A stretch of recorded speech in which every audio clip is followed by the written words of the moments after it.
Good afternoon, everybody, all our wonderful Israel briefers around the world. Welcome to the Israel Brief, where I look forward to a date with you guys every Monday to Thursday.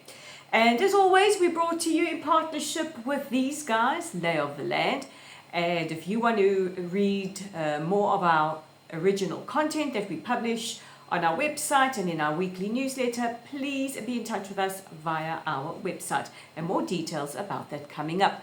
But today is day 635.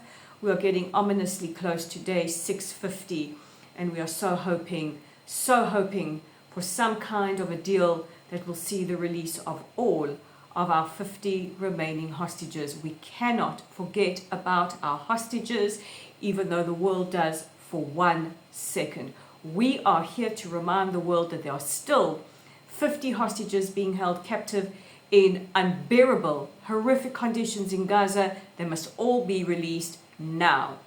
So let's take a look at those top stories, and we actually begin with a big question: do we have a hostage deal on the horizon? Now, President Trump, addressing reporters yesterday, said that he looks forward to seeing a ceasefire in Gaza sometime next week. Now, of course, this was leapt upon by everybody, and he also tweeted out via Truth Social. He said that Israel had accepted the necessary conditions for a ceasefire. He acknowledged the role that Qatar and Egypt have played in trying to negotiate, and urged Hamas to do the same. Now, of course, Hamas have been the holdup as far as these hostage deals are concerned. They have turned down deal after deal after deal after deal. They are wanting a complete end to the war. Obviously, there are some issues that Israel disagrees with, but according to the president, on this particular deal, Israel has accepted it. Now, Prime Minister Netanyahu will be meeting with President Trump on the 7th of July in Washington, and high on the agenda is the war in Gaza as well as Iran. Meanwhile, a Hamas-affiliated official says that Hamas is examining the deal. There is more fallout from Bob Villain. I keep on wanting to call him Bob Zillan for some reason. It must be the heat along with the exhaustion, but more fallout has occurred. And not only has he seen his US visa denied, not only has his agent and his management both dropped the band. I keep thinking it's a he, but it's actually a band. There's two of them. One is Bobby Y and one is Bobby I-E. I know, I can't roll my eyes any harder. Well, anyway, they have been dropped from a music festival in France, as well as playing scheduled dates in Manchester and in the German city of Cologne. I would say that Bob Dylan will now have to play weddings and bar mitzvahs, but I don't think so. Last night, Israelis in the center where I am got a massive fright when the siren alerts went off on our phones, this time notifying us for incoming ballistic missiles being fired from Yemen. Now, last night, 2 ballistic missiles were fired towards the center of Israel, sending many of us into our shelters. The Iranian-backed Houthis are still firing these ballistic missiles towards Israeli civilian centers. Yesterday, there was also a rocket that was fired from the north of the Gaza Strip towards the Gaza envelope. Now, all of the rockets and the missiles were intercepted by Israel's air defense systems. U.S. Ambassador to Israel Mike Huckabee thanked the IDF for intercepting these missiles and said that the B-2 bombers perhaps need to visit Yemen. Meanwhile, Defense Minister Israel Katz said that Israel had taken out the head of the snake in Tehran and will now do the same to the tail of the snake in Yemen.